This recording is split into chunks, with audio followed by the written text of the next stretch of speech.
Hello students, welcome back to my YouTube channel Geography Guru. In this episode, we are going to discuss about class 10th SST Social Science worksheet number 64. अगर हम total number of questions की बात करें तो आज की worksheet भी lengthy रहने वाली है, but it is going to be quite easy one, काफ़ी आसान रहेगी. In this worksheet we are going to continue our second chapter of pol science, that is federalism. Federalism क्या है ये हम समझने की कोशिश करेंगे इस वर्कशीट में. And in this worksheet total 10 + 4 14 questions रहेंगे. All the questions are very important for your board examination. Let's begin. As it is visible on your screen, this is our worksheet number 64, our subject SST Social Science, in which Pole Science chapter number 2 Federalism we are going to revise. Date 10th of December 2020. Federalism क्या है इसको हमें समझना है. Federalism is a type of government in which two or more than two levels of government exist. यानी एक प्रकार की गवर्नमेंट होती है जिसमें दो या दो से ज़्यादा लेवल होते हैं गवर्नमेंट के. Like that of in India we have the 3 levels of government: central government, state government and the local government. And federalism can be of 2 types. ये 2 टाइप का हो सकता है: coming together and holding together. Coming together means when some independent countries come together to form a union, to form a federation. यानी आज़ाद देश थे, वो साथ आते हैं और एक फेडरेशन बना लेते हैं, तो उसको बोलते हैं हम coming together federation. Like that of in USA, Australia, Switzerland, Britain. These are the example of coming together federation. Second one is the holding together federation, जिसमें एक बड़ा देश होता है and that divides itself into some states. कुछ states में divide कर लेता है for the better administrations and for the equal development, like that of India की तरह. तो ये 2 टाइप के होते हैं. Now let's move to the question answers. In this worksheet 10 + 4 14 questions are given and most of the questions are very important for your board examination. First question, this is the most important question. How is power distributed in Indian Constitution? हमारे Constitution के according power को कैसे distribute किया गया है? So the Constitution of India has divided the power into following list. Mainly 3 + 1 list है. 3 are mentioned in our constitution and 1 is not mentioned in constitution but it do exist. यानी कि ये भी है. तो हमारी संविधान के द्वारा, constitution के द्वारा पावर को कैसे डिवाइड किया गया ये हमें बताना है. So there are the 3 lists. First one is the union list. There are 100 subject in the union list. इसमें 100 सब्जेक्ट्स आते हैं such as currency, banking, security, foreign policy etcetera. It means that all the subject which are very important for the nation, यानी पूरे देश के लिए जो काफ़ी इंपॉर्टेंट है वो सब्जेक्ट इस यूनियन लिस्ट में आते हैं. And the central government has the right to make laws on these subject. और इन पर जो लॉ यानी कानून केवल और केवल सेंट्रल गवर्नमेंट बना सकती है. Then second list is there. This is the state list. This list consist 61 subjects. This list contains 61 subject इस लिस्ट में, such as police, health, irrigation, local government etcetera इस सब्जेक्ट के पार्ट रहेंगे. And the state government has the right to make laws on this subject. जैसा कि नाम है state list, so the state government has the right to make laws on this subject. Third list is the concurrent list. Third list की बात करें, this one is the concurrent list. This list includes 52 subject such as education, forest, population control etc. These subjects are very important for both central government and the state government. दोनों के लिए important होते हैं. So both the central and the state governments can make laws on these subject. दोनों ही इसके ऊपर कानून बना सकते हैं. But in case of conflict, in case of dispute, the law made by the central government will prevail or will be valid.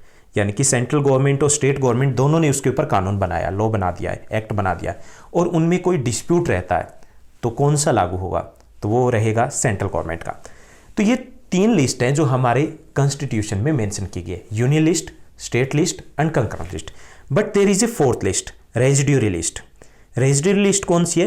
If any subject is not included in the above 3 list then it will be the subject of the residuary list. कि अगर ऐसा कोई topic है, कोई subject है जो above 3 list में नहीं है तो वो 4th लिस्ट में होगा. किसमें? रेजिड्यूरी लिस्ट में. Like cyber laws. Cyber laws जब हमने कॉन्स्टिट्यूशन को फ्रेम किया था तो उस वक्त कंप्यूटर नहीं थे, उस वक्त इंटरनेट नहीं था. सो नेचुरली है कि ऐसे टॉपिक्स अबव 3 लिस्ट में नहीं है.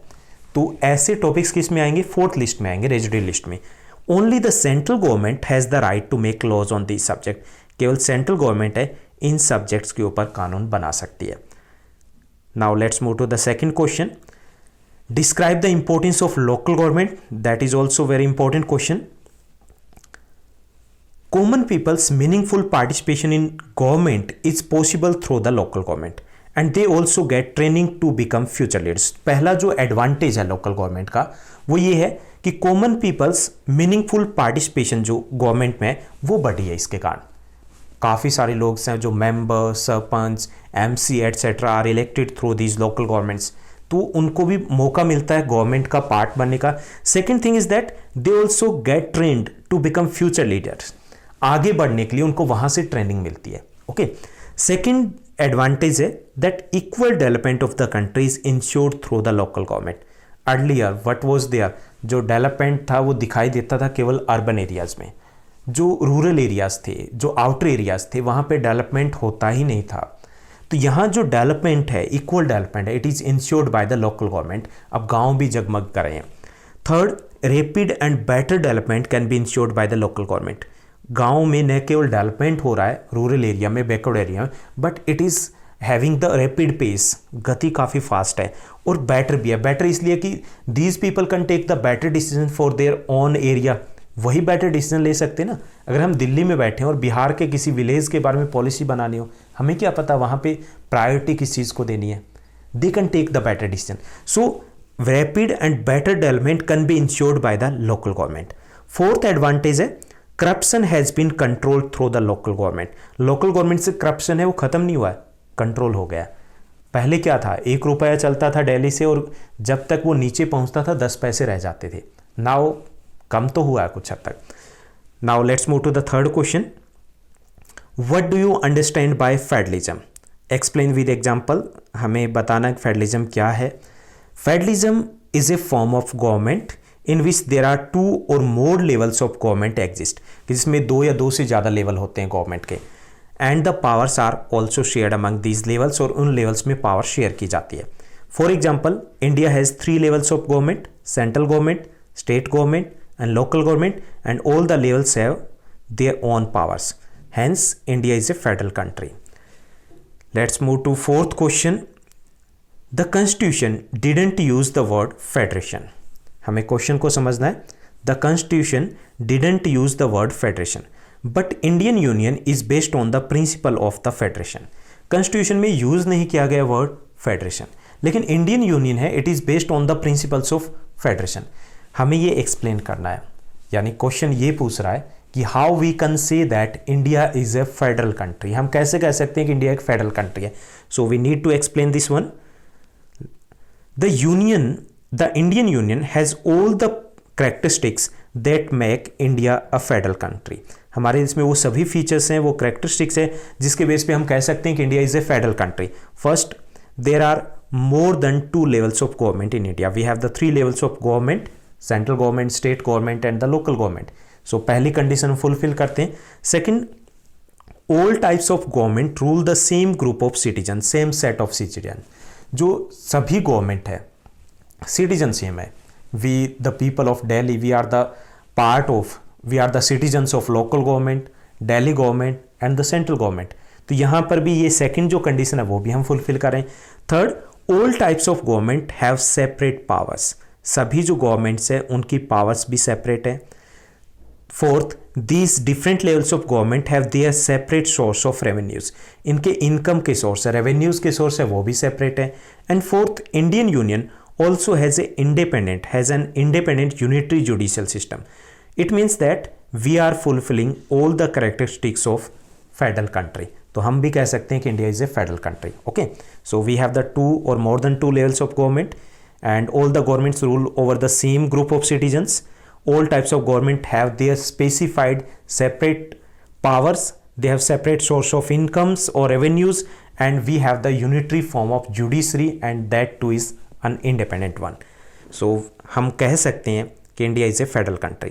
Now let's move to the fifth question. This is very important question, जो आप अगर एनसीईआरटी में आपने रीड किया है तो शायद इतना क्लियर नहीं हुआ होगा। यहाँ पे सिंप्लीफाई करने की कोशिश की है। Critically analyse the central state relation prior to 1990 and after. हमें बताना है central state relation, central government और स्टेट गवर्नमेंट के रिलेशन कैसे रहे हैं बिफोर 1990 एंड आफ्टर 1990। सो अगर ये questions if it is asked in the 5 marks question, so for that purpose I have divided this question into 3 points। हम 3 phase में इसको divide करेंगे। first phase, this phase was between 1947 to 1969 का ये पहला phase था। The Congress was in power at both the center and the state level। उस phase में क्या था कि सेंट्रल लेवल पे भी कांग्रेस पार्टी थी और state level, most of the state levels पे भी कांग्रेस पार्टी की सरकार थी। Due to which the mutual coordination was better, क्योंकि उस वक्त सभी लेवल पर कांग्रेस थी तो म्यूचुअल कोऑर्डिनेशन काफ़ी बेटर था, क्योंकि ऊपर से जो कहा जाता था उसके लिए नीचे कहीं पे मनाही नहीं थी। Then the second phase, this phase was from 1969 to 1990 के बीच का दूसरा फेज था। During this period the Congress was in power at the centre, centre में कांग्रेस की ही सरकार थी। While regional parties were in power in many states, लेकिन काफ़ी सारे स्टेट्स में रीजनल पॉलिटिकल पार्टीज थी, वो पावर में आ चुकी थी। So during this period a number of conflicts arose between the central and the state governments. तो इस पीरियड के दौरान सेंट्रल और स्टेट गवर्नमेंट्स में काफ़ी सारे कन्फ्लिक्ट्स होते हैं। सो ये पीरियड कह सकते हैं जहाँ पर म्यूचुअल अंडरस्टैंडिंग थी वो उतनी अधिक नहीं थी, and many a time central government try to misuse the power को मिसयूज भी किया था। उसके बाद जो थर्ड फेज है, third phase was the post 1990 period, यानी कि 1990 के बाद का पीरियड है ये। This was the post 1990 period and it was a period of alliance, ये गठबंधन का पीरियड था। Now there was also the participation of the regional parties in the central government.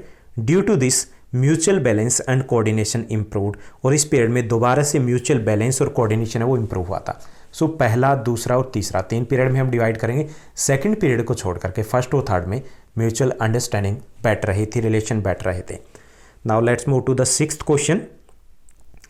Explain the constitutional amendments of 1992। हमें explain करना है that established the local governments in India. हमें explain करना है कॉन्स्टिट्यूशनल अमेंडमेंट्स को जो 1992 में किए थे, उन्होंने कैसे लोकल गवर्नमेंट्स को बेटर किया था, यानी कि 1992 के बाद क्या चेंज आए थे ये हमें बताने हैं। A major step towards real decentralisation was taken in 1992। 1992 में एक बड़ा स्टेप उठाया गया था डिसेंट्रलाइजेशन की तरफ, और due to this decentralisation local governments become more powerful, ज़्यादा पावरफुल हुई थी। तो क्या क्या हुआ था? पहला, it has now been made mandatory to hold local bodies elections regularly. पहला जो स्टेप था, वेलकम स्टेप था, कि लोकल बॉडीज़ के इलेक्शन होने अब मैंडेटरी कर दिए गए थे ऑन रेगुलर इंटरवल। उससे पहले क्या होता था? 10 ईयर्स, 12 ईयर्स, 16 ईयर्स, यानी कि इंटरवल फिक्स नहीं था। Second, in local government seats were reserve for SC, ST एंड OBC। SC, ST और OBC के लिए रिजर्वेशन दिया गया ताकि उनका पार्टिसिपेशन है वो बढ़ पाए। थर्ड जो स्टेप था, at least 1/3 of the seats were reserve for the women. Women के लिए 1/3 33% सीट्स हैं वो रिजर्व की गई लोकल गवर्नमेंट्स में। फोर्थ स्टेप था, state election commission has been set up to conduct local election in every state. Every state में local bodies के इलेक्शन को कंडक्ट करने के लिए स्टेट इलेक्शन कमीशन है वो भी सेटअप किया गया to ensure the free and fair election on time. Fifth जो चेंज आया 1992 के बाद वो था, state governments gave some powers and some of the revenue and the rights to these local bodies. State governments ने अपनी कुछ पावर्स हैं, कुछ सोर्स ऑफ रेवेन्यूज़ हैं वो लोकल बॉडीज़ को दिए। पहले ये था कि local bodies were there but they didn't have the power और द सोर्स ऑफ रेवेन्यू, ना पैसा था ना पावर थी, तो इसलिए डेवलपमेंट नहीं हो पा रहा था। तो ये 5 चेंज आए। पहला change, now the election was going to be held on regular interval. पहला जो चेंज था कि ये जरूरी कर दिया गया, it was made mandatory to hold local bodies election regularly. Second जो चेंज था, in local government seats were reserve for SC, ST एंड OBC। और थर्ड था, 1/3 seats were reserve for women. Fourth, state election commission was set up. And fourth, state governments gave some powers and the source of revenues to the local government. Now let's move to the 7th question. How the challenge of language policy was tackled in India. ये question ऐसे भी पूछा जा सकता है कि right A short note on the linguistic policy of India. Bharat की जो लिंग्विस्टिक पॉलिसी है वो हमें बताने की क्या रही है। No language has been given the status of national language in our constitution. किसी भी लैंग्वेज को नेशनल लैंग्वेज डिक्लेयर नहीं किया गया। कई बार हम सुनते हैं कि हमारी नेशनल लैंग्वेज है वो हिंदी है, ऐसा नहीं है। So first, no language has been given the status of national language in our constitution apart from Hindi. There are 21 other languages recognized by the constitution as the scheduled language। यानी 22 total language हो जाती है जिनको schedule language के तौर पर हमने recognise किया। It means these language can be used for getting education, exam etcetera. Third, states also have their own state language. State जो हैं उनको भी ये फ्रीडम दी गई है कि वो अपनी स्टेट लैंग्वेज है वो यूज़ कर सकते हैं। Fourth, English along with the Hindi is also use for official purpose. Official purpose के लिए हिंदी के साथ साथ इंग्लिश को यूज किया जा सकता है। And fifth, after the independence त्रिभाषा सूत्र, three language formula was adopted. It means Hindi, English and vernacular language were made compulsory. यानी कि किसी को भी एजुकेशन के लिए वो 3 लैंग्वेज है वो पढ़ सकते हैं, Hindi, English and third one is the vernacular और द लोकल लैंग्वेज। सो ये हमारी लैंग्वेज पॉलिसी रही जिसके कारण आज तक लैंग्वेज को लेकर के इतना बड़ा कोई कन्फ्लिक्ट नहीं रहा, जबकि हमारे यहाँ पर on the basis of the language to there are too much diversity. Now let's move to the 8th question. How is power shared in coalition government. Coalition government में पावर कैसे शेयर की जाती है। सबसे पहले कोलिशन गवर्नमेंट क्या होती है हमें समझना है।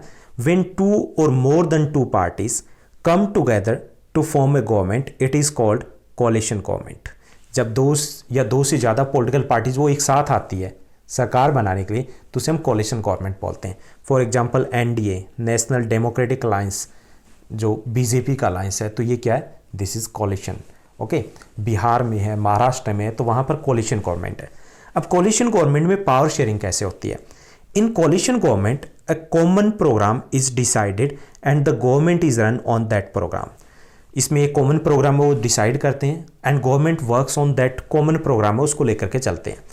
इन this the demands and the wishes of the all parties are respected. सभी पार्टीज की डिमांड्स है या उनकी विशेज है उनकी रिस्पेक्ट की जाती है। इन this way all parties participate in the government and they share powers. ऐसे वो पावर की शेयरिंग करते हैं।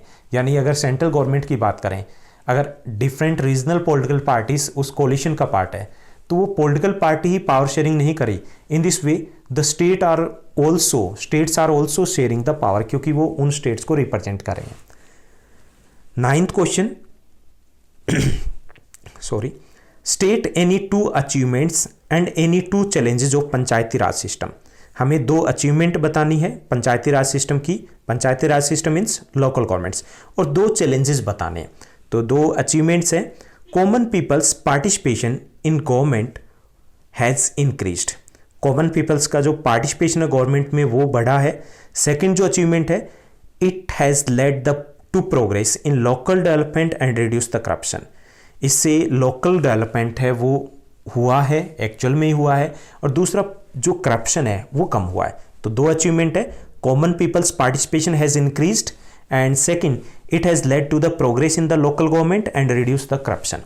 अब 2 कमियों की बात करते हैं, डिमेरिट्स की बात करें या चैलेंजेस की बात करें। तो पहला चैलेंज है local government enjoys lesser powers, उनके पास पावर कम है। Second, there is also a problem of lack of resources और रेवेन्यू, यानी पैसे की कमी है, तंगी बहुत है। 10th question, promotion of Hindi continues to be the official policy of the government of India. कि हिंदी का प्रचार करना, हिंदी को प्रमोट करना इंडियन गवर्नमेंट की पॉलिसी रही है। क्या एक्चुअल में ऐसा रहा है, हमें एक्सप्लेन करना है। After the independence of the country the whole country felt the need of a language to be united in the thread of unity. हमें एक भाषा चाहिए थी, एक लैंग्वेज चाहिए थी जो पूरे देश को जोड़ पाए। On 14th September 1949 we recognized Hindi language as the official language. और 14th September 1949 को हमने हिंदी लैंग्वेज को as a official language recognize किया। And it was decided by the government that until Hindi is fully developed the English language will continue. कि जब तक हिंदी है पूरी तरीके से डेवलप नहीं हो जाती, उसका विकास नहीं हो जाता, तब तक हम इंग्लिश को भी यूज़ करते रहेंगे, हालांकि इंग्लिश आज भी हम यूज़ करें। सिंस देन, उसके बाद promotion of Hindi has been the official policy of the government of India. और उस दिन के बाद यानी कि आफ्टर द 14 सितंबर 1949 के बाद promotion of Hindi has been the official policy of government of India की एक ऑफिशियल पॉलिसी बन गया। And the result of this policy is that Hindi speakers are present in every corner of the country. और उसी का result है कि हिंदी को बोलने वाले, समझने वाले देश के हर कोने में है। Now let's move to the second segment of this worksheet, source based questions. Total 4 questions are there in second segment. First question है define federalism in your own word. Federalism क्या है ये हमें बताना है। Federalism is a governance or system of government in which there are 2 or more than 2 levels of government and there is a sharing of powers. यानी federalism क्या एक प्रकार की गवर्नमेंट होती है जिसमें 2 और मोर देन 2 लेवल होते हैं और उनकी अपनी सेपरेट पावर भी होती है। Now let's move to the second question.